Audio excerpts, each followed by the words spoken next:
Dalla siccità all'alluvione. Siamo nelle mani del clima.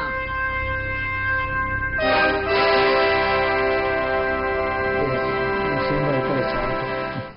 Allora, eccoci qua, rientrati in studio per quest'ultima parte dedicata all'alluvione e alla siccità. Allora, Assessore Bottacin, diciamo, è stato interpellato più volte. Allora, cerchiamo di rispondere alle sollecitazioni di Dalpaus. Sì, parto dall'ultimo aspetto, la pianificazione, la non pianificazione direi io. Quest'estate c'è stato un evento che ha provocato una vittima a Cortina d'Ampezzo, in una frazione di Cortina, e io ho detto che bisogna anche fare attenzione e verificare come e dove abbiamo costruito. Il giorno dopo il presidente dell'ANCE di Belluno, Associazione Nazionale Costruttori Edili, si è scatenato che Bottacin non capisce un tubo, eccetera eccetera. Può anche essere, per carità di Dio. Per fortuna il giorno dopo ancora, io sono intervenuto sul Gazzettino, il giorno dopo ancora è intervenuto una persona ben più autorevole di me, che è il professor Dalpaus, per fortuna non ci eravamo messi d'accordo, che ha detto la stessa cosa, e allora si sono placati gli animi. Cioè, a volte ci sono situazioni che gridano veramente vendetta, e quindi io lo dico sempre, i sindaci a volte devono dire qualche no, e dicendo no fanno un favore a chi dicono di no, perché magari sono convinti di fare un favore dicendo di sì. Vabbè, arriva la persona e dice ti ho votato, devo costruire la casa per mio figlio, eccetera, quello è il terreno che ho, e dice di sì. Ma in realtà poi dopo vediamo che le conseguenze sono queste, e quindi questo aspetto è grave, tanto più grave quando non c'è la consapevolezza di amministratori. Un assessore comunale una volta ha detto le opere idrauliche devono adeguarsi alle norme urbanistiche, ma è esattamente il contrario. Cioè, io quando ho visto quella cosa là sono inorridito, è esattamente il contrario. Il problema è che poi dopo trasferirlo io sono ingegnere, sa perché purtroppo ho questo difetto qua, ma quando trasferisci ad altri colleghi questi aspetti, a volte ti guardano come un astronauta. Ecco perché è difficile pensare di passare in Consiglio regionale con una legge che definisce le priorità in maniera oggettiva. Sembra la cosa più logica, voglio dire, no? Eppure quando entri in aula si innescano dei meccanismi diabolici perversi, per cui no, a casa mia no, c'è la sindrome di NIMBY, nessuno lo vuole a casa sua, tutti lo vogliono a casa di qualcun altro, eccetera. Mi è sembrato interessante però lo spunto che ho ricevuto, no? Ma o c'è troppa acqua e quindi ci sono questi rischi, o ce n'è troppo poca e c'è la siccità. Ma quando facciamo dei bacini, e alcuni ci sono già, voglio dire, sono bellunese, basta guardarsi attorno, è pieno di bacini.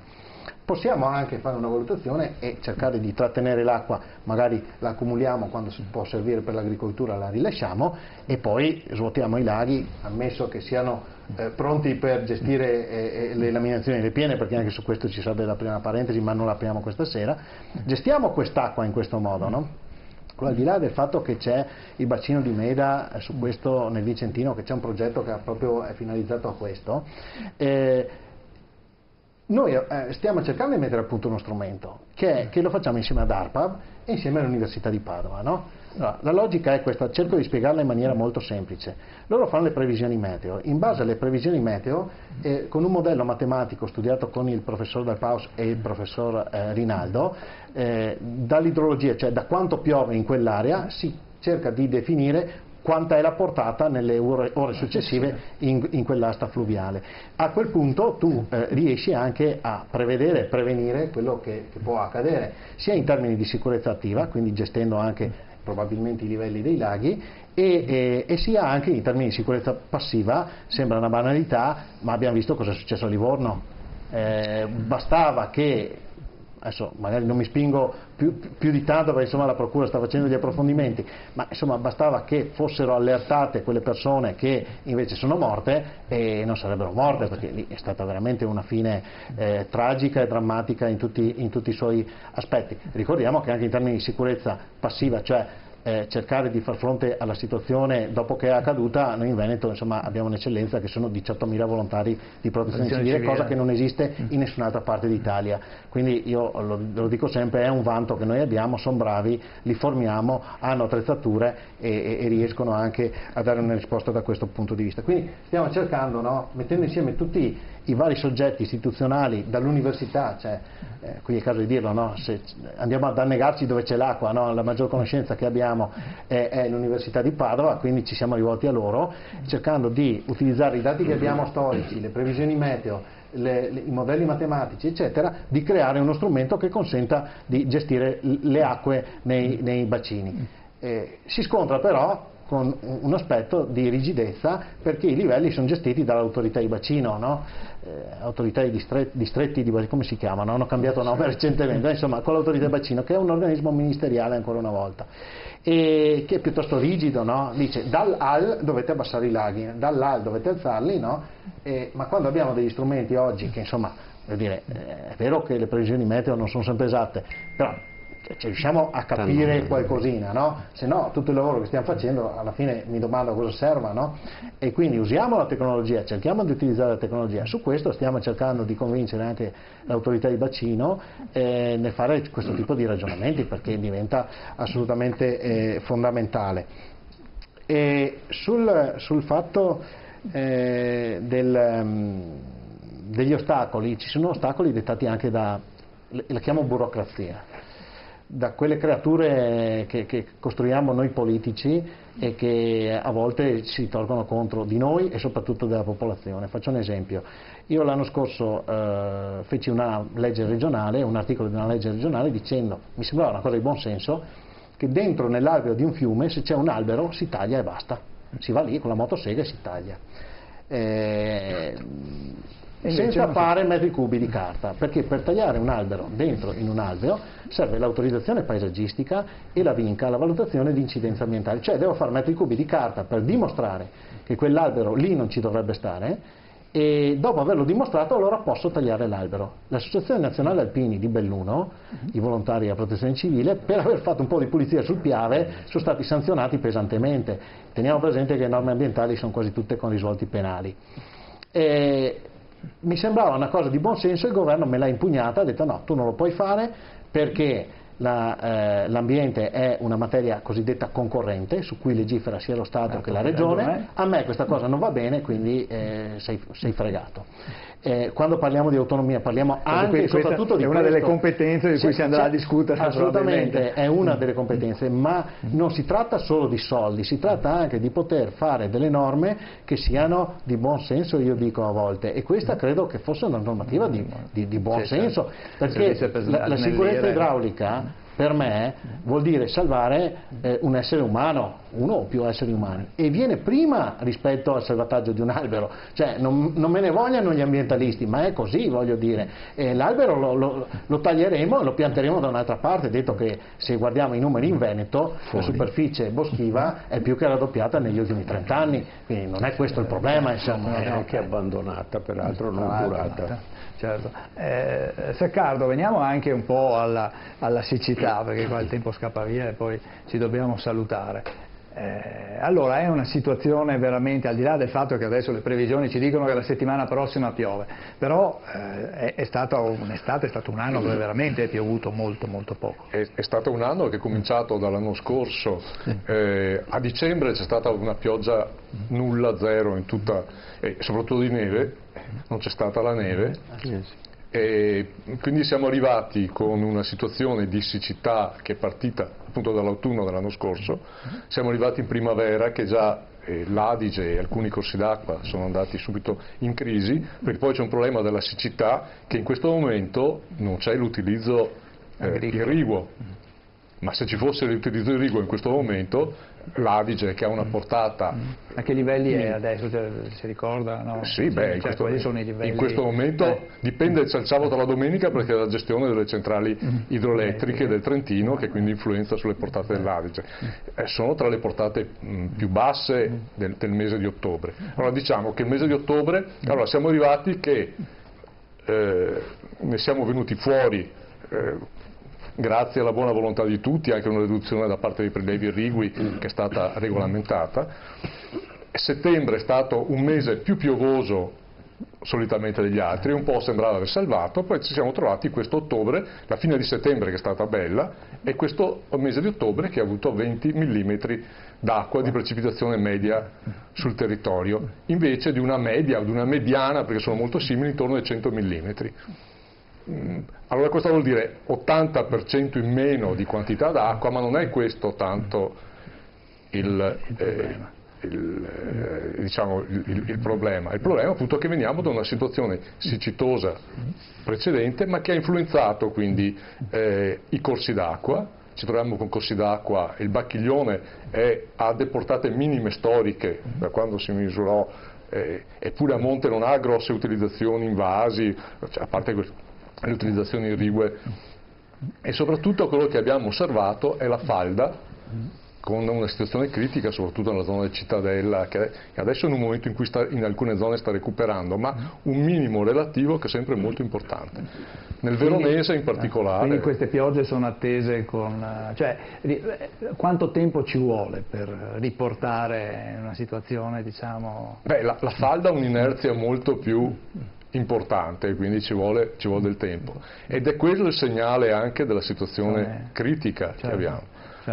Certo, D'Ascanio, per l'agricoltura quest'anno è stato particolarmente difficile, perché oltre alla mancanza della neve, se vi ricordate abbiamo avuto in aprile il gelo, abbassamento di temperature fino a maggio, quello ha compromesso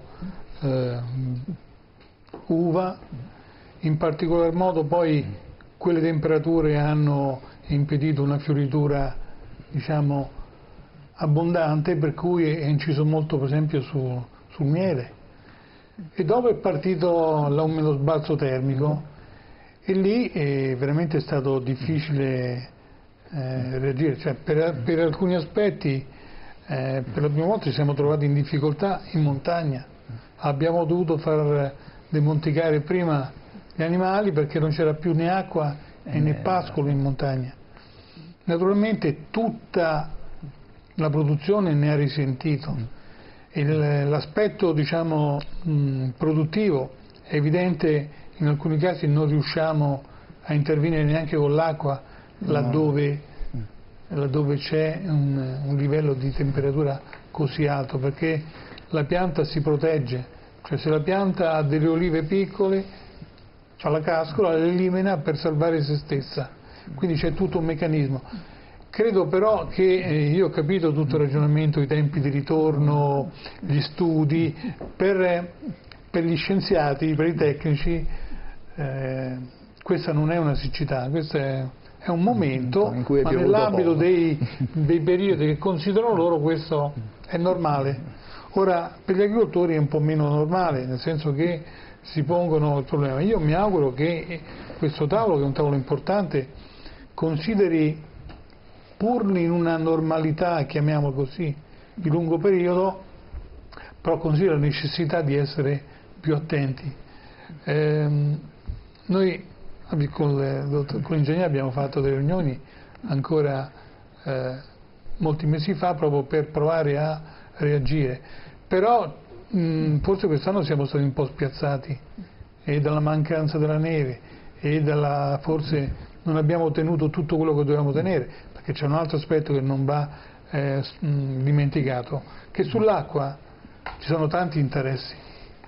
C'è l'interesse primario, almeno per loro, di chi produce energia e che quindi in qualche maniera determina spesso diciamo, i consumi dell'acqua, quello che noi possiamo avere. C'è l'interesse di regioni piuttosto che altre regioni. Noi siamo purtroppo anche dipendenti dalle scelte dei nostri vicini. Certo, dei nostri se loro la trattengono non ce la danno, ad esempio l'Adige, abbiamo difficoltà. Devo dire che qualche dialogo in più c'è stato quest'anno, però insomma non è abbastanza rispetto a quello di cui avremmo bisogno.